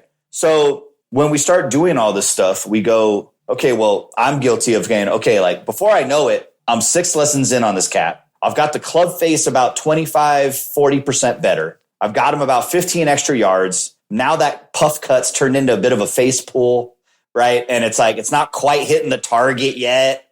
I'm thinking I've got him going. He thinks he's got it going. Motherfucker goes out after 6 hours and shoots fucking 97 because he now, unfortunately, he's hitting the ball 20 yards farther, but it's left. And so it's like, he's not exactly shooting any lower. He's just not hitting a puff cut anymore, right? Short game hasn't gotten any better. Yeah, so the whole thing was, hey, look, bro, 10 lessons ain't going to cut it. Like, this is the conversation, right?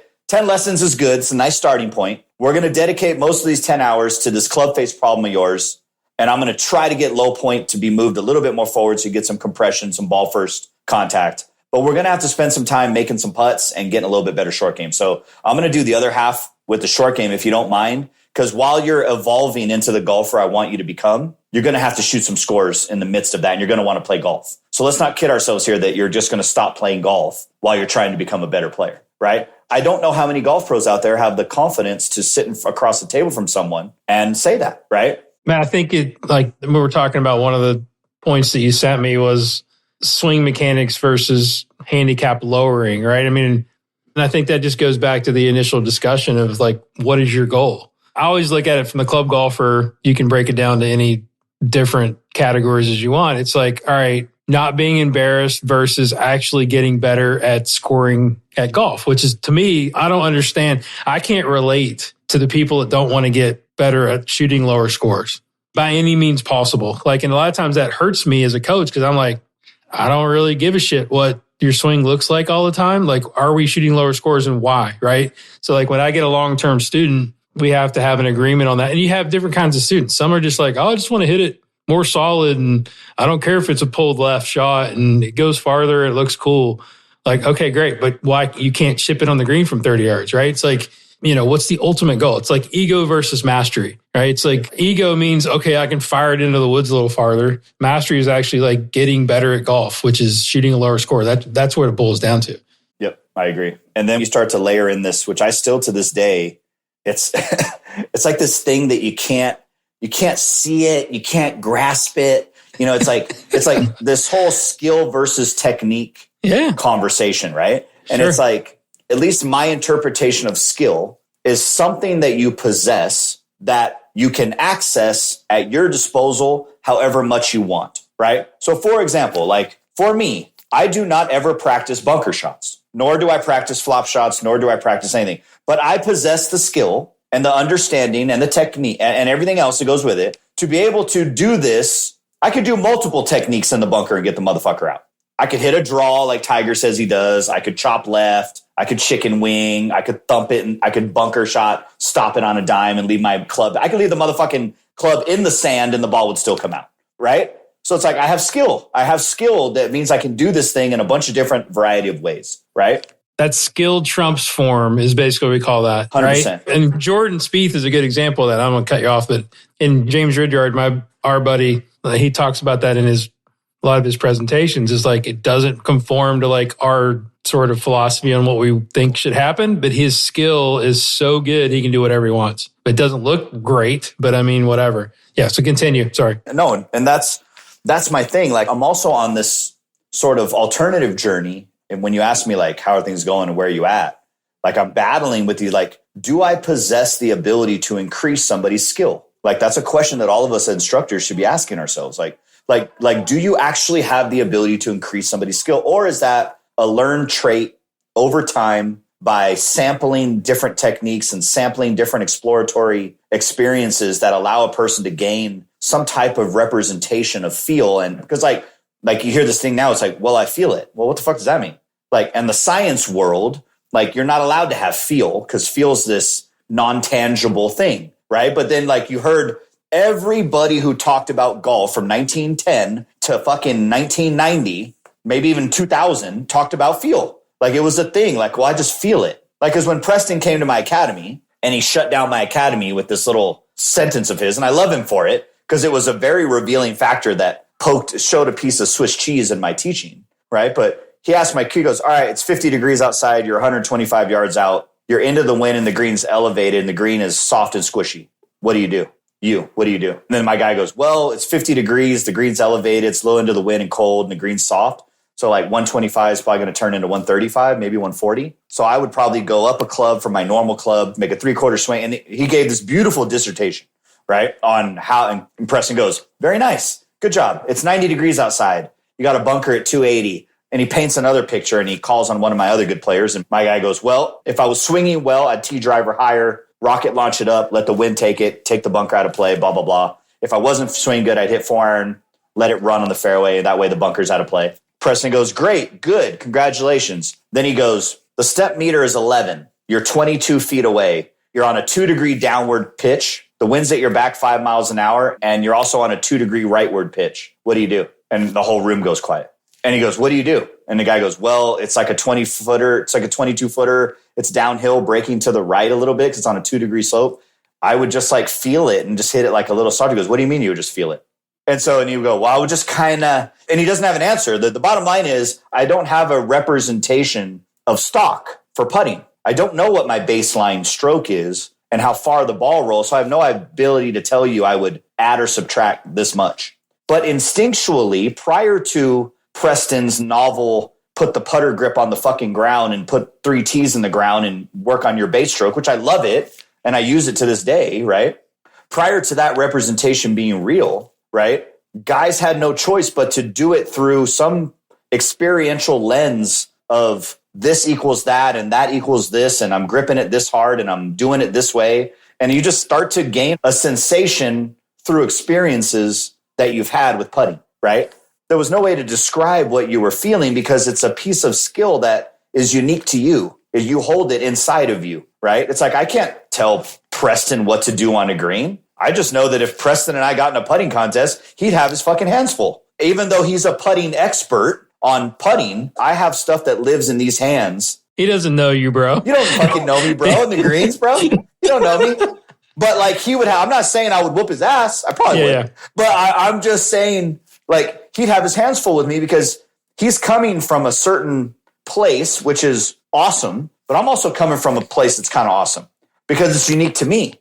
Right. And so like I've gone on this journey like, okay, I want you to go to the range and hit 20 swoop draws and 20 butt wipes. Which one are you better at and why? Right. So like next thing you know, I'm getting a guy away from swing technique for a second and just putting him into hitting giant curvatures. Right. He'll do one of those better than the other. And it'll take him down a path of going, okay, I hit butt wipes better because I'm naturally steeper. You know what I mean? My torso bends are a little weird. My wrist flexion's a little off. I'm a little extended coming in, right? Blah, blah, blah. And he'll start to gain some perspective as to, okay, this is a shot that I know I can hit versus a shot that I hope to God comes off because I get my wrist, on hack motion flexing into P6, -5 degrees.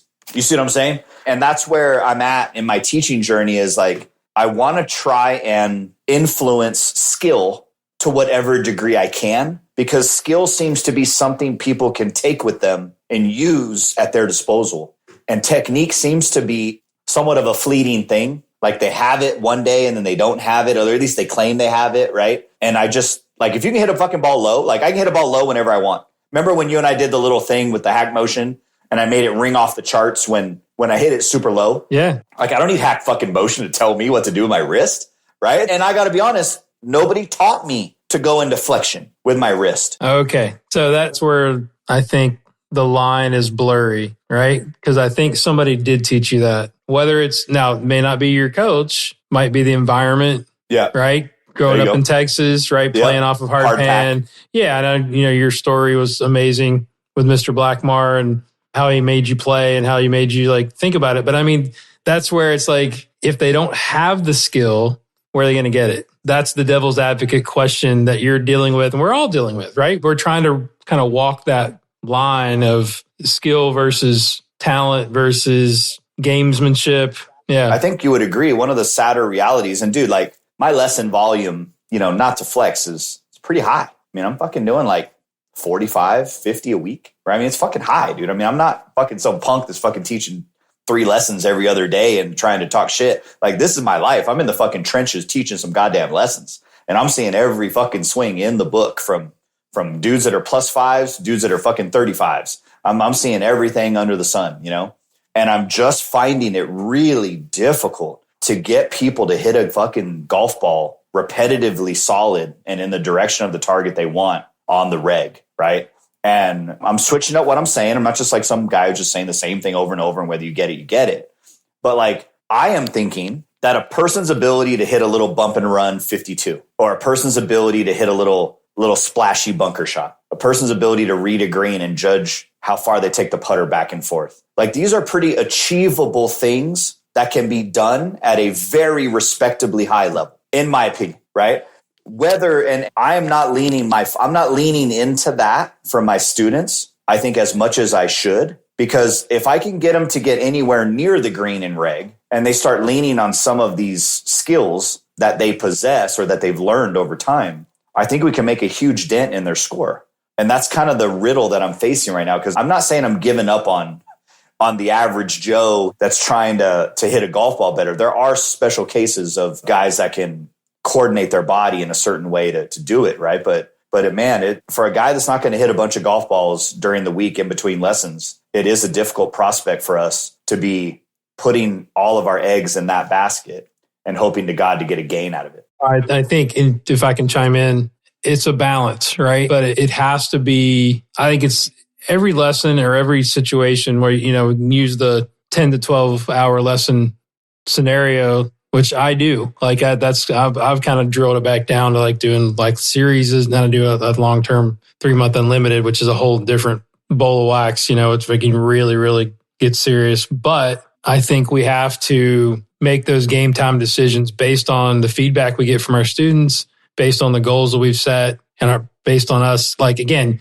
what comes out of their mouth doesn't always resonate for me. I look at body language. I look at action. I look at commitment. Like, they say one thing, I'm going to practice 3 days a week, and I get one, then the words and the action aren't matching.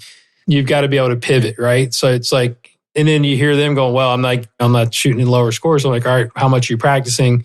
And I'll be downright honest. I'm like, well, you're not going to get any better. Right? I mean, you got to, like you said, you got to give them the truth, or you go with the low hanging fruit and go, all right, well, let's go get a little bit better around the greens, or let's go do some putting. Like, there's got to be a mixture of all of that. Or it's easy, we've all been guilty of it as instructors. It's easy to go, all right, let's get your swing better in 12 lessons, right? And then not see the results that we want at the end of those 12 lessons. And that's our fault. That kind of drills down what you're saying. And that wears on me, right? Like, I have such an immense respect for who I am and what I do. And I try to hold myself to the highest accord on all costs. And it just fucking bothers me, because I hate to say it, but let's be honest, in most amateurs' minds, I'm going to pay this guy $1,500. And like, let's just say they hit the ball a little bit better and they shot a couple of decent scores, but they don't really feel like you helped them that much. And I hate to say it, if most golf pros are being honest, that's fucking 50% of the network of the people they're working with, if they were being honest, right? And that's if they're good. That's if they're a good instructor. If they're dog shit, they're not even getting to the 50% mark, if we're being honest, right? So that means, how the fuck does that work in terms of residual business? Because that dude ain't singing your praises at the bar with his buddies. That guy's not going, oh, dude, go take lessons with Trevino, bro. He got me to fucking pull it left now. I hit it 20 yards farther. Still shoot 95. Fuck it. It's like, he's not fucking singing your praises. He's not saying shit, right? So if you are in the business of, we all are in the business of repeat business. Well, not only do we want that guy to come back for another 10, we want him to be babbling so hard that someone's got to slap him and shut him the fuck up, that he's talking to all his buddies so much that they're calling you because he's whooping their ass now, right? So I think we all have to take a step back and go, okay, we've got this skill thing. We've got these things they could probably be doing at a high level if we threw it in their face more. And then we've got this mystical fucking, I want to be Roy McIlroy on crack thing, right? Yeah. That's only for fucking Rory. Okay, sorry, dog. Like, you're not gonna be Rory, dude. I wish I'm not fucking Rory, so you're definitely not gonna be Rory, dude. And so it's one of those things where I'm now just at a spot where, like, I'm very aware, because you talk a lot about that, it's just that awareness factor of what are you doing with people? Where are you in the room? And how are you, as an expert, how are you navigating the lesson here? And how are you allowing things to unfold, right? And I think that's for me now, I'm just much more in control of the narrative of what's going on and how it's all unfolding. And I very much want the person to get the most out of what they're spending and the time they're spending. Yeah, I mean, it's accountability. That's why it's such a fine line. It's a difficult topic because it's so case by case based, but you got to get them to be accountable because, again, it goes both ways. Like, I love the guys that are like, yeah, I'm like, I'm not getting any better. I'm like, talking to Butch a couple of weeks. Like, I've been like, do the freaking work, dude. Like, don't come at me and tell me that you're not getting better when you're not doing the work.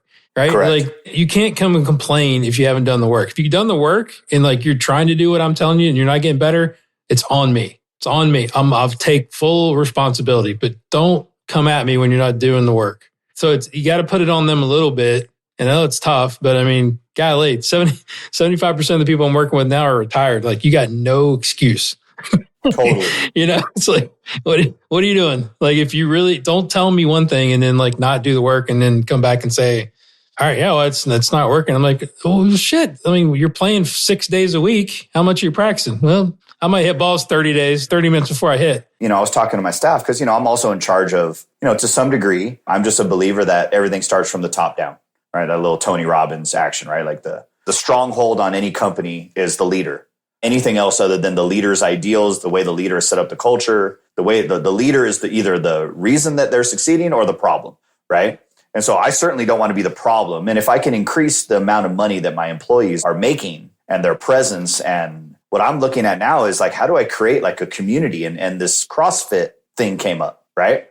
And so like, you got guys doing yoga, you got guys doing CrossFit, right? They're very different people, right? CrossFit, if you're over fucking 28 years old and you're doing CrossFit, it's because you probably wanted to be a fucking Navy SEAL and you never had the fucking balls to do it. And now you think this is the fucking closest thing you can do to wearing your Mr. Billy Badass badge. And now you don't care if you dislocate a shoulder, if you break a pinky toe, if you fucking do whatever you do. You're CrossFit, bro. You're fucking repping it, bro. Like, that's their thing, dude. They have this like, and it got brought up in the meeting today. I'm like, you know what? Like, we need to do CrossFit for golf. Like, we need to have a culture of people that want to get good, that want to work hard, that want to face some fucking difficult challenges and come out the other end, that want me to build them an 8-club set. Like, motherfucker, I'll build you 8 clubs. If you can't break 85 with 8 clubs, you ain't getting a fucking 9th club, motherfucker. Like, I ain't giving you another club, bitch. Like, it's 8 clubs. When you start with me, motherfucker, and you shoot 90, learn how to hit 8 clubs, then I'll get you the 9th club, motherfucker. But you don't need 14 clubs to shoot 100, bitch. Like, nobody needs 14 clubs to shoot 100. But when you think about it like that, like, to me, I kind of like a light bulb hit my head today. And I was going like, I'm going to be CrossFit golf. Because like right now I'm yoga golf. It's peaceful. It's nice. Everybody pays what they pay. Yeah, you that's get not what you get. Like, if anybody could do it, it'd be you. You go, yeah. Like, but you go at your own speed. If you, hey, don't worry about it. It's okay. It's okay. Keep swinging 26 left on track, man. It's totally fine. Don't worry about a fucking thing I've said the entire hour, motherfucker. Don't worry about it. Just keep doing what you're doing. Yeah. It's like, fuck, I want to fucking punch some motherfucker in the face, right? And so it's like, at some point, every one of us as teaching pros, depending on your studio and your dojo and your personality and all this other stuff, like that's why Preston loves coming to my shit, because he's such a nice guy and he's so smart. And like, dude, some of the fucking sentence structures that Preston Combs puts together, like, you're not even worthy of being in the room half the time the guy's talking, because you're going like, I feel like a total idiot right now. I don't even want to talk. Like, could you just please keep talking? Because I just feel smarter by you talking and me nodding. I actually feel like my golf IQ is raising by you just opening your mouth, right? But like, Preston comes because I'm the yin to his yang. Right. Right. So like when he comes in and he sees me go, and he sees one of my dudes who's got some money, fancy country, go, what's up, bitch? Still shooting fucking 95 and slice it in the right rough, you fucking sorry sack of shit. He looks at me like, dude, you can't say that. I go, I can fucking say that. And I'm going to say more. You just fucking sit your ass down and fucking watch. Right. And so like the guy goes, I know, bro, I'm going to get it. I go, yeah, you said that fucking last month, bitch. Like, I got it, dude. What do you want me to do? Hit it for you? Like, fuck, I can't do everything for you. And it's like, I'm just more out there on my guys, he marvels at the way that I can talk shit to a person, but yet they know it's coming from the place of that I care. It's not coming from a place of degrading them. Yeah. You know what I mean? Like, it's coming from this place of like camaraderie and brotherhood, right? Yeah. And I'm pulling for him. There's nobody pulling for him more than me. But if I'm going to call you a sorry sack of shit, it's because you're my boy, right? Like I love you. You know what I mean? But you got to get it together. I'm laughing. You don't remember probably when you came to visit me probably a couple times ago, but you were watching me give a lesson to one of my juniors. He's like, what are you working on? He's like, well, he wants to hit it farther. And you just straight up, like, you'd met him for 5 minutes. He goes, stop being a fucking pussy. swing the like, and he just looked at you. He's like, all right, let's go. Right. I mean, I'm like, I can't say that. I'm in a private club. He probably got 3 miles an hour just from wanting to shut me up. He did. Right? It was great. I was just Dude got bullied into fucking swinging faster, right? Yeah. But I'm like, yeah, welcome to CT. But, you're welcome to CT. It's one of those things where, like, the CrossFit, it's a huge movement. I mean, let's be honest, not to take away anything from CrossFit, but it's like a lot of people take a lot of honor in, like, I work out like this. Like, I don't do this shit you guys do. Like, I fucking do this, right? And it's like, are they prone to injury? Is it more hardcore? Sure. But, like, it's how they want to represent working out.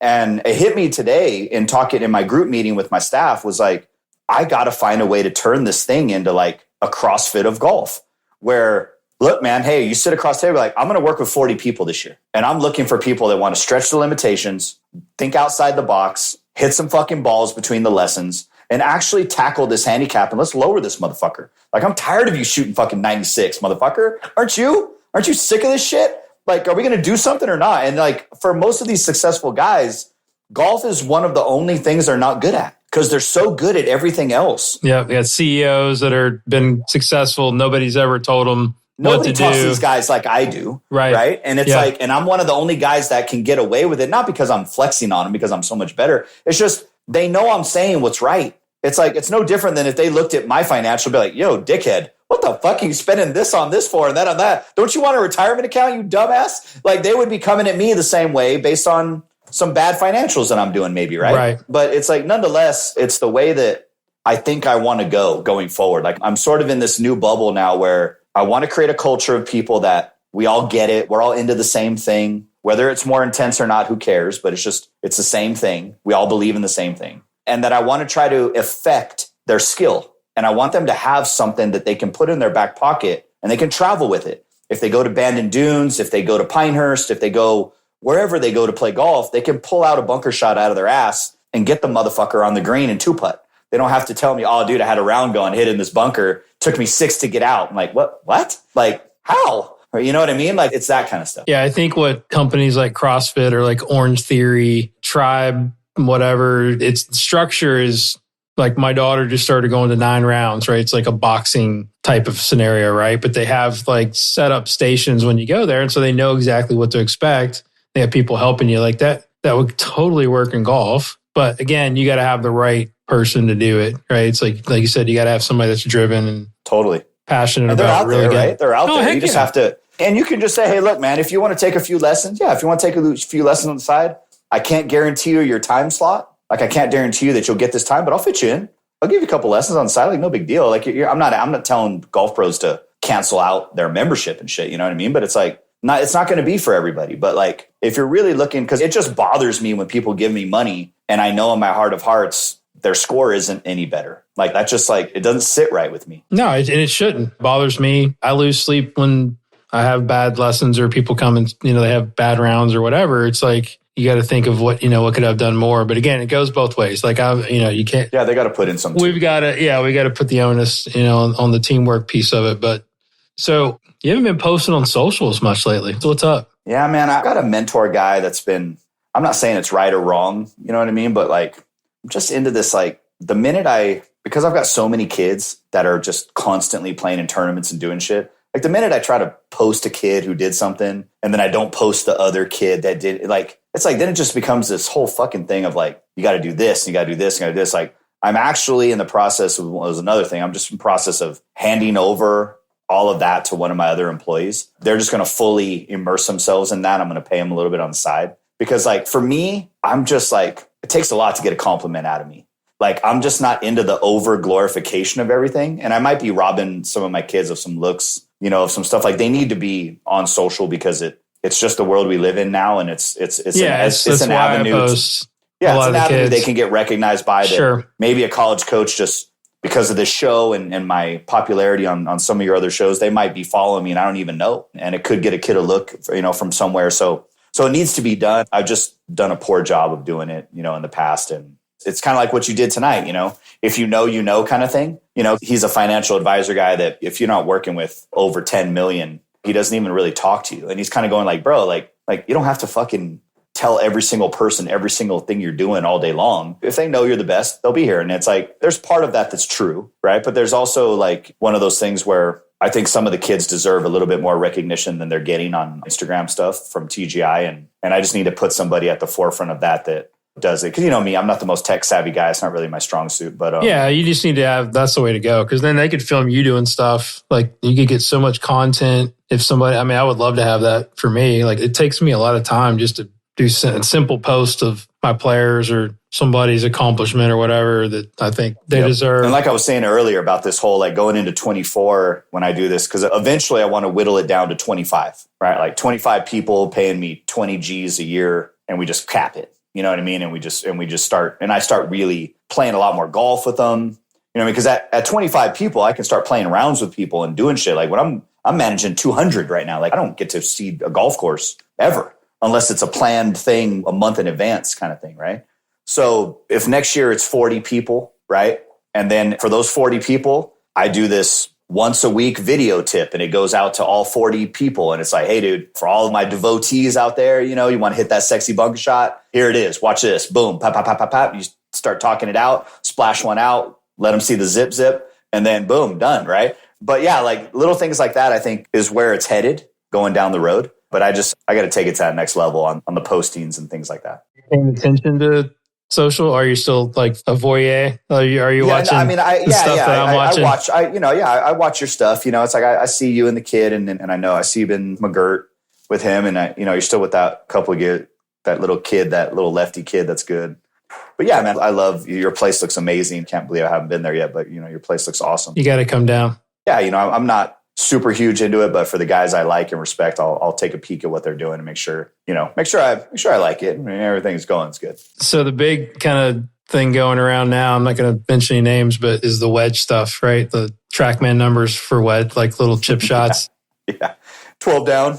Yeah. Yeah. So I was curious, not saying anything, I mean, because I actually talked to him the other day and we have a lot of similarities. So I'm teaching very similar stuff, but what have you put because you got a sick short game. Like, if you put your shots on TrackMan, like inside 40 yards? Yeah, I did it. What do your numbers look like? I was like, because I'm routing it from the inside. So I don't get as much down, but I get bottom groove from the swing direction, right? So like, I'm like 5 to 7 down, but I'm swinging like 5 right. And I'm hitting these little like squeezer pushes, right? Like little handle forward, semi-open face. But I'm not, at least if someone put me on gears, maybe I'd be doing, like, I don't feel like I'm recentering the upper COG as dramatic. Towards target.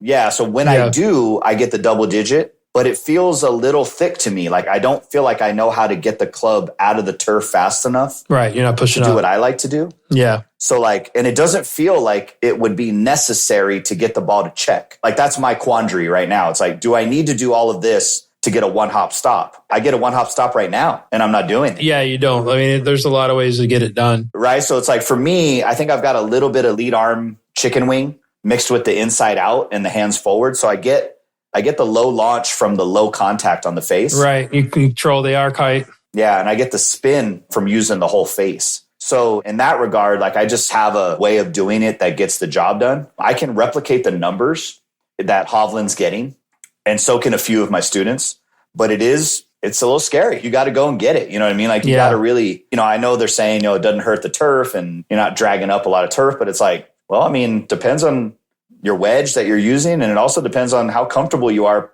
with the face open, at address. Like a lot of times, like I might just fan that face like 2 degrees open, something like, it's not crazy open when I'm hitting my shots. And then I've just got this way of kind of milking it, where it comes through and I get plenty good response on the ball. Now, I'm not playing tour setups every week, so I'm not having to stop it on 12s that are firm. So that could, I might need a modification if I was out there on tour and my shot might hit, check, and run out 4 feet because I'm playing on 10s that are kind of squishy. So I'm just playing public tracks, nothing fancy. But I've always adapted when I was playing. I never had a problem keeping a ball next to a flag on a 20 to 40 yard shot. Yeah. I mean, I was just curious of your numbers. I'm just kind of asking a lot of different people because I know what my guys are getting. Yeah. I'm almost on the reg swinging 5 to 7 down and I'm routing it from the inside for the most part. I've got the ball like mid, a little back, you know what I mean? So that I don't do forward and then shift the upper COG to get the low point way forward. Yeah. I kind of just open up and play it a little back and kind of like bend it in at the last minute. And I can get some pretty good nip on the ball. Yeah, I think the main thing is like, how do you get, like the one constant is, can you launch it at 30 or below and can you spin it, right? I mean, if you can do that, then I think whatever you're doing works. That's the key. I'm like 25 to 27. So it's pretty, I'm actually lower. That's good. Yeah, that's really low. Yeah. And again, that just, like you said, it's an environmental thing. I learned how to launch the ball really low. I actually think that's why I don't really open the face that much either, because I needed to keep the leading edge pretty low when I was a kid. Yeah, with firm turf. It doesn't look right on the floor to me to play it super open. But dude, that shot, like I'm thinking back of that shot Rory hit on that par 3 that was left. Like I know he probably put in a fresh wedge for the week. That was right? Like, sick. But like fresh wedge or not, I don't give a fuck if that motherfucker was brand new or not. That shot was gnarly, dude. That was so like, good. Nobody knows. And that finally, dude, like I kind of was talking a little bit of shit like a couple times to me. A couple like, oh, fucking spank Rory around the greens, dude. Oh, work his ass. But like after he hit that shot, I was like, oh no, he's got that. I was like, that was fucking dirty, dude. Like that was one of the dirtiest wedge shots I've seen in a very long time. I totally agree. That was left on 16. And he hits that thing, and the announcer's like, oh, it came out of hot. I'm like, oh, no, watch this. Like, it just grabbed and, like, backed up. I'm like, oh, shit. Yeah, dude, it was good. It was real good. So dirty. And that guy, dude, I mean, dude, just the grace, the polishedness of the swing, the driving machine that he is, and the mid to long iron machine that he is. And then you layer in shit like that. Like, I don't give a fuck if he couldn't putt a lick. You give him that shot now to layer into the fold, it's going to be like, I'm pulling for him at Augusta, man. I think it'd be sick to watch him. Yeah. He'll back into a major if he can chip it like that. Like, he's putting better, I think. I don't think he's putting great, but unbelievable.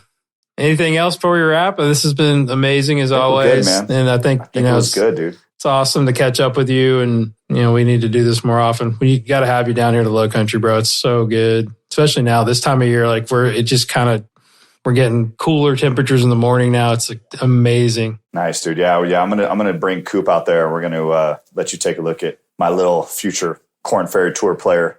Let you poke and prod him. See how he comes out the other side. Sounds good. Sounds good, brother. You're the best, bud. I love you, and keep doing the great work. And I appreciate your time as always. Okay, buddy. Have a good one, man. What's up, everyone? Guru back here again with a couple of things before you go. First, big thank you to CT for coming on the show once again and sharing his information about coaching that I know is going to help you all become better coaches. There's a lot of nuggets in there to be had.